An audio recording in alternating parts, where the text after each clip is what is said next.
The parking garage was dim, the kind of place where every sound echoes like a secret. I balanced my shopping bags, already dreaming of kicking off my shoes at home, when something caught my eye. Just 2 rows away sat a car I knew better than my own reflection. Mark's silver sedan. My stomach dropped. He was supposed to be at work, buried in endless meetings. What in the world was his car doing here? I froze, my pulse hammering against my ribs. I wasn't imagining it. I knew that license plate, that tiny dent near the back door, even the foggy tint on the headlights. My hands tightened around the shopping bags until the plastic handles dug into my skin. I crept closer, half hoping I was wrong, but every step whispered the truth I didn't want to face. And then, the driver's door opened. Mark stepped out, tugging at his tie like nothing was out of place, like he had every reason to be there. But before I could even process, the passenger door cracked open, and out came a woman.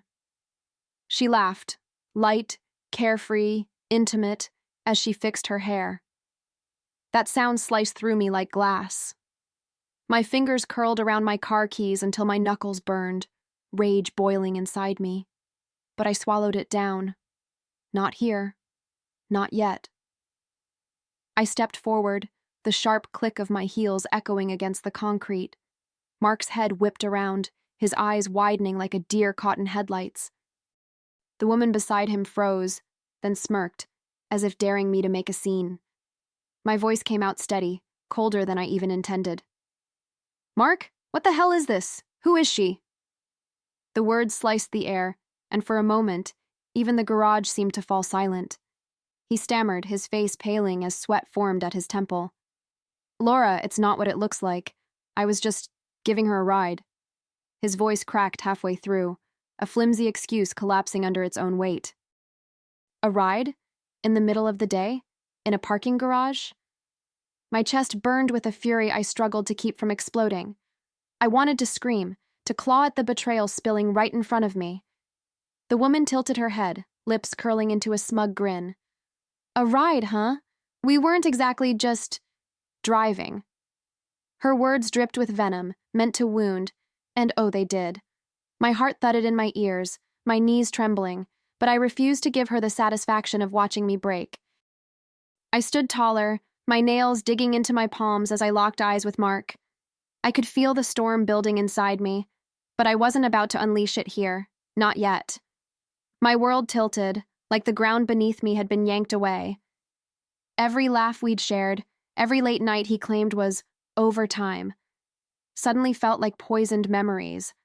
But instead of screaming, I forced my face into calm.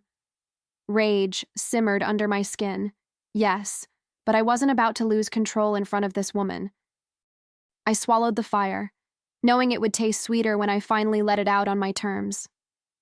Mark reached toward me, his hand shaking, but I pulled back before he could touch me.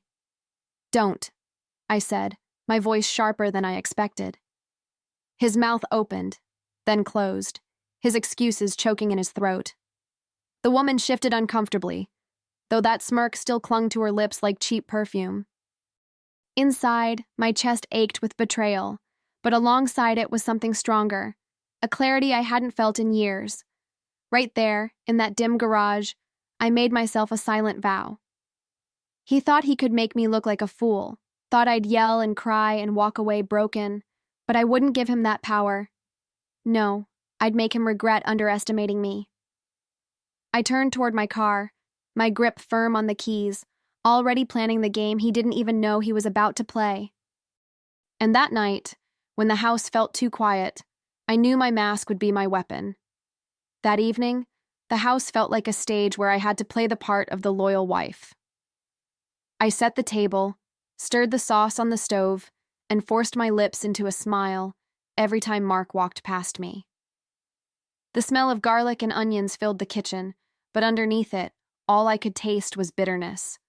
My hands moved on autopilot, but my mind was racing, weaving strategy with every chop of the knife.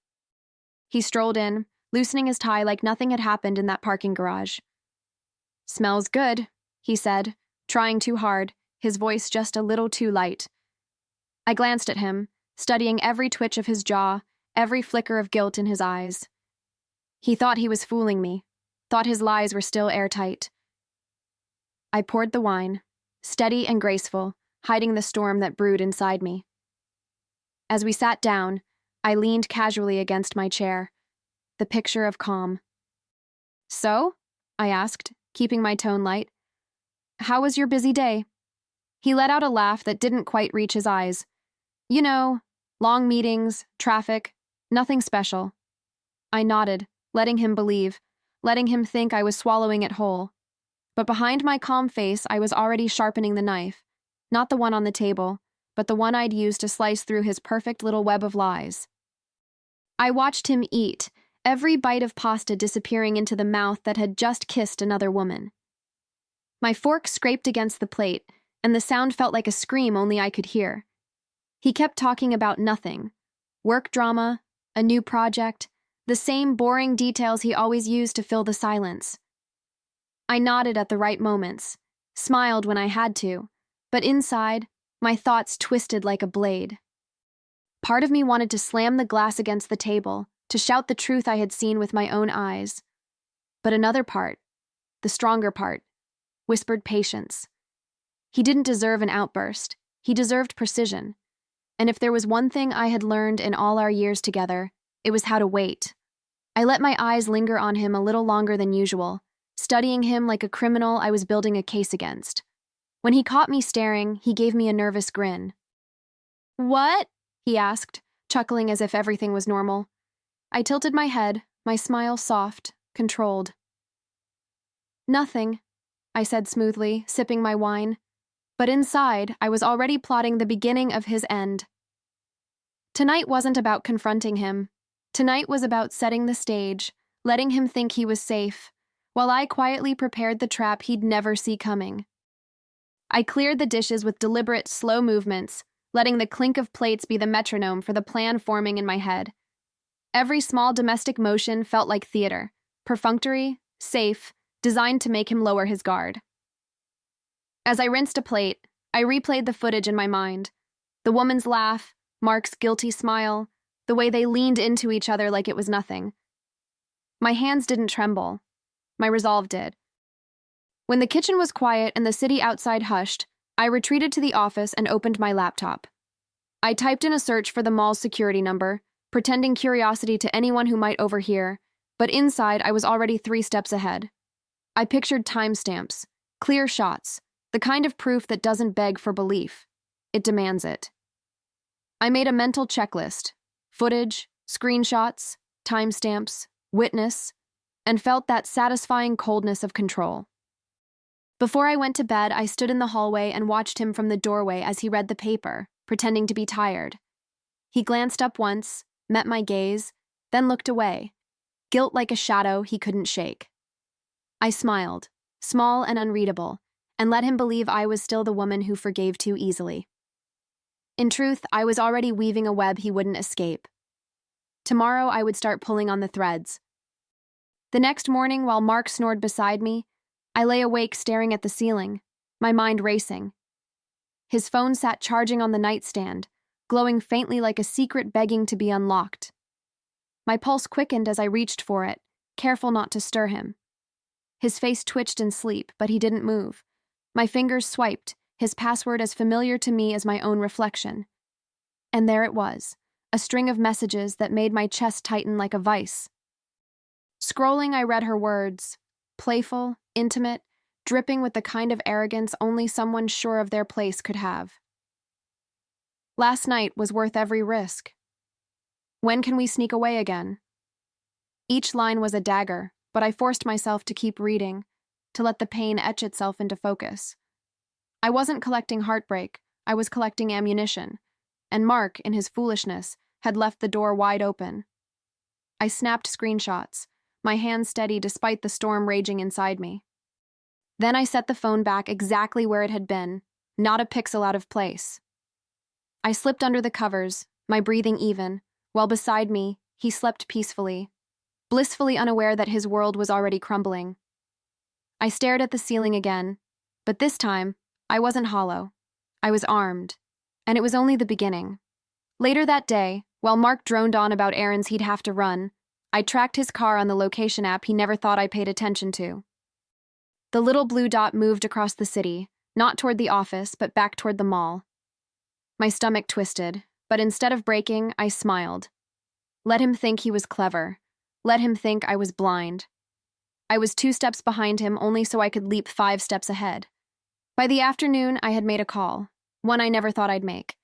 A friend of mine worked in mall security, and all it took was a quiet coffee and the right tone of voice. "I just need a little help," I said softly, my eyes steady. "Footage from the parking lot, time-stamped. Please." She hesitated, but only for a second.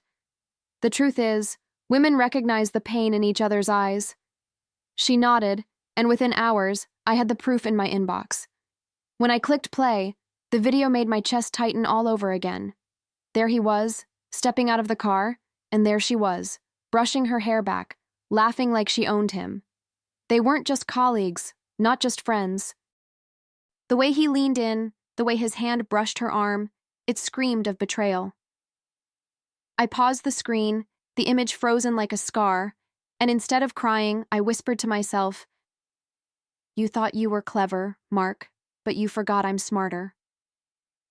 I spent the evening turning evidence into weapons, screenshots neatly organized, video clips saved on multiple drives, even timestamps cross-checked with his own text messages. Each piece fit together like a puzzle, painting a picture too sharp to deny. And with every file I tucked into my folder, the rage in my chest settled into something colder: resolve. This wasn't about catching him anymore. It was about ending the performance once and for all. At one point, I caught my reflection in the darkened laptop screen. My face looked different. Not broken, not weak, but carved by determination. I thought back to the younger version of me who had once believed Mark's promises, who had trusted blindly. That woman was gone. What stared back at me was someone harder, someone who had been burned but refused to be reduced to ashes. When Mark finally walked through the door that night, whistling like nothing had changed, I greeted him with a smile so soft it could have fooled anyone. I placed a kiss on his cheek, poured him a drink, and asked about his long day. He talked, and I listened, nodding gently while the folder on my laptop glowed like a loaded gun. He had no idea I was already preparing his downfall, and I was going to choose the perfect moment to pull the trigger. I spent all week rehearsing a smile in the mirror and rehearsing the order of events in my head, not because I wanted to be cruel, but because I wanted precision. The guest list was small: his mother, his sister, 2 old friends, and a couple who'd known us for years. I purchased flowers that matched the tablecloth, arranged the plates just so, and brewed coffee that smelled like normal life. Everything smelled ordinary. Everything felt deliberate. When guests began to arrive, I greeted them like the hostess I'd always been: warm, composed, effortless. Mark hovered nearby, trying to charm his relatives with casual anecdotes, unaware that each laugh he took was being counted, stored, and cataloged in my mind. His family greeted me with polite smiles. A few exchanged glances that made me think this night might sting more than I'd planned. I poured more wine, letting conversation flow, steering it towards safe, mundane topics, while the evidence sat quietly ready on the living room screen. At the perfect moment, after dessert, when everyone was relaxed and the chatter had softened, I stood, clinking my glass lightly to gather attention. The room quieted out of courtesy, faces turned toward me. I felt no tremor in my hands. Calm felt good on me, like armor. "There's something I need to share with you all," I said, and the sound of my voice in that hush felt like the first clear strike of a bell. I walked over to the TV, remote in hand, my heels tapping against the floor like a drumbeat. Mark's smile faltered, his fork clinking against the plate as he realized something was off. The screen lit up, and the familiar, grainy footage filled the room.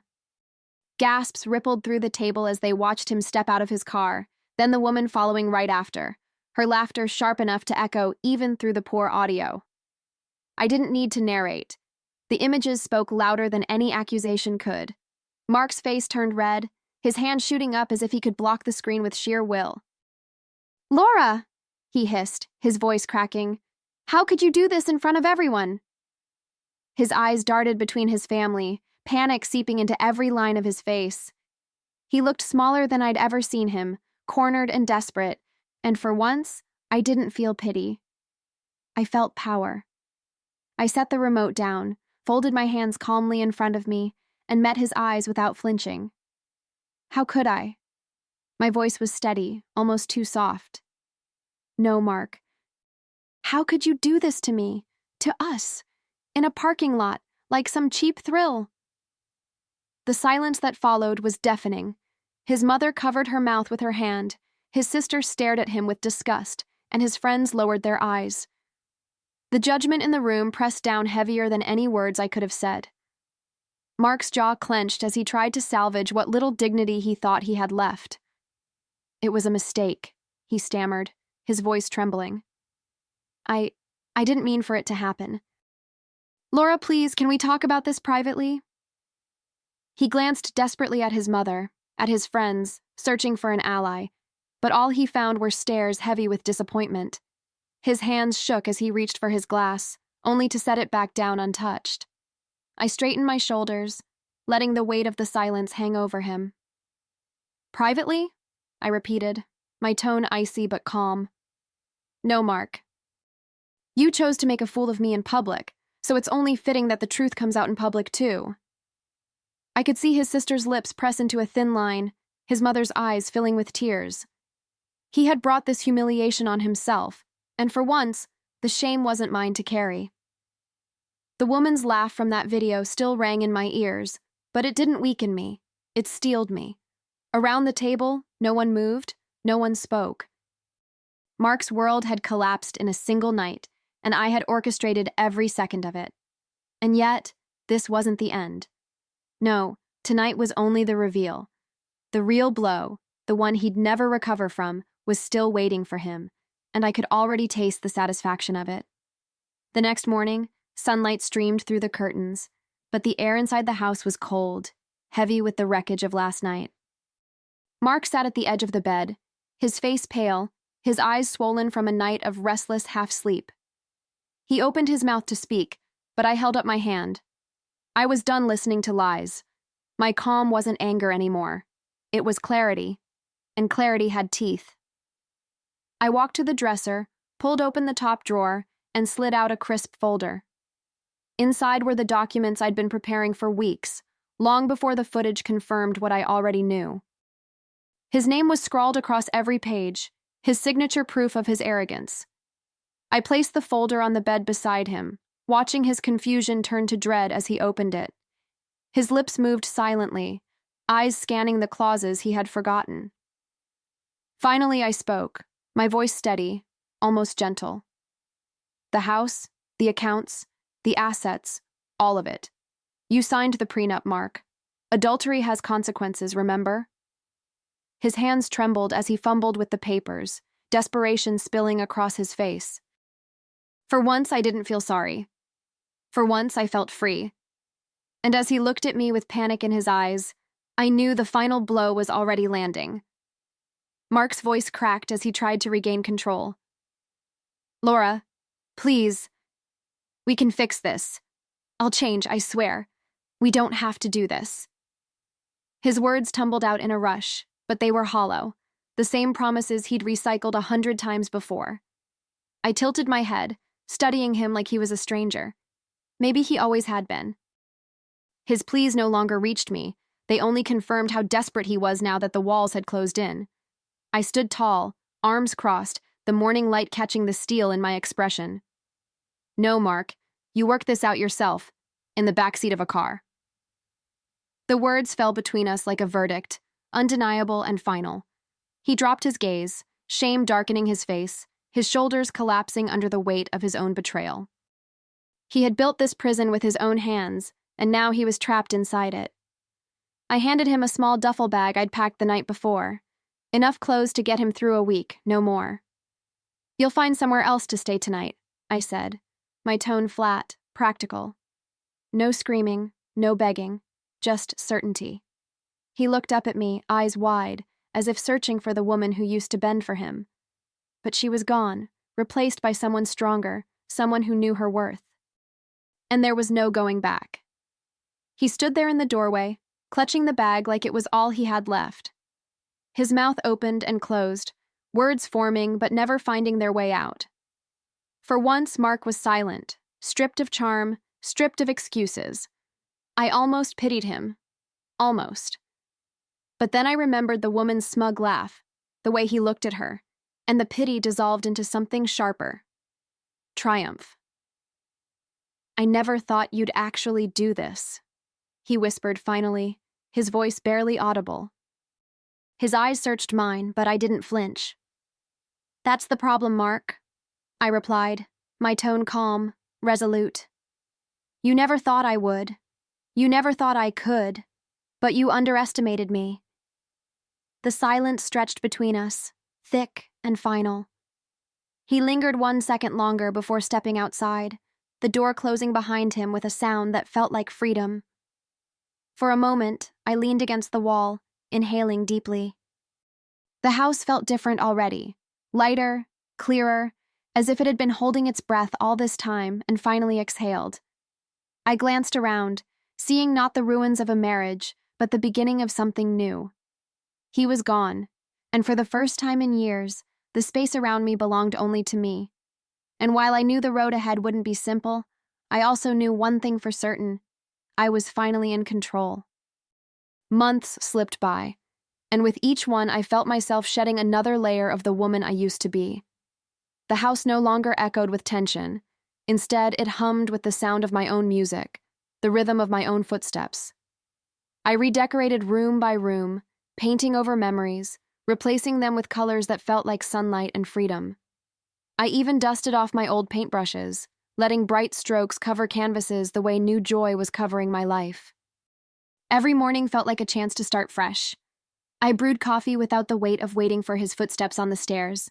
I laughed louder, louder than I had in years, at little things: a good book, a silly show, the warmth of friends who reminded me who I really was. The silence no longer suffocated me. It cradled me, wrapped around me like proof that peace had finally returned. And every time I passed a mirror, I didn't see betrayal staring back anymore. I saw strength, resilience, and a woman who had been broken but had rebuilt herself stronger. The pain that once consumed me had become fuel, pushing me toward a version of myself I never knew existed. And for the first time in a long time, I felt whole. One afternoon, I found myself back at the supermarket, a place that once felt so ordinary but now carried a sense of calm. I pushed my cart through the aisles, humming under my breath, when I froze. There he was, Mark. His shoulders hunched, his shirt wrinkled, his face carrying the weariness of a man who'd lost more than just a marriage. He looked smaller somehow, as if life had stripped him of the arrogance that once clung to him like armor. Our eyes met, and for a heartbeat, the world seemed to pause. He stepped closer, desperation etched into every line of his face. "Laura," he whispered, his voice rough, almost pleading, "I made a mistake. Please, give me another chance." His words hung in the air, heavy, trembling, as though even he knew how hollow they sounded. I felt no anger this time, only a quiet certainty. I smiled, not cruelly, but with the kind of confidence that comes when you've survived fire and walked out stronger. "No, Mark," I said gently, but firmly. "The only mistake I'd make is letting you back into my life." His lips parted as if to argue, but I was already turning away, my cart rolling forward. For once, I didn't look back. The chapter was closed, and I was the one who'd written the final line. I walked out of that store with my head high, the sun warm against my face, and a peace I hadn't felt in years filling my chest. For so long, I thought revenge would be the sweetest part, the exposure, the humiliation, the final blow. And yes, those moments had their sting. But the real victory was here, in the freedom I carried with every step, in the way my laughter now rang without restraint. At home, I placed fresh flowers on the kitchen counter, their fragrance spilling through the air. I brewed tea, opened my window, and let the breeze carry away the last fragments of him that had lingered. This was my life now, not defined by betrayal, but by the strength I discovered in myself. I had reclaimed more than my house, more than my peace. I had reclaimed me, and maybe that's the greatest revenge of all. Not the moment he fell, but the moment I rose.